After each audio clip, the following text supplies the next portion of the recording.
Lalapitan natin yung isa sa pinakamalupit na latiro dito sa Sulid.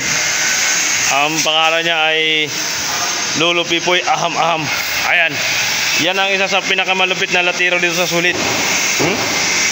Kita mo yan? Oh, nagpabricate ng salumpwet ng ano, ng upuan. Ano ito? Passenger ano? Passenger seat. Passenger seat, ayun. The passenger seat.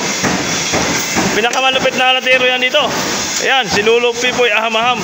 Ano yung bata niya? Si Lolo Boy. Lolo Boy! Ayan, Lolo Boy Aham-Aham yan. Partner na siya dalawa. Lolo Boy Aham-Aham sa ito.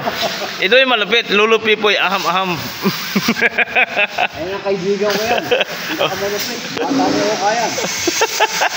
Bata ni Oka. Si Oka, aham-aham. Kita nyo naman yan. Parang dinidilaan lang. Oh. Diba? Malupit.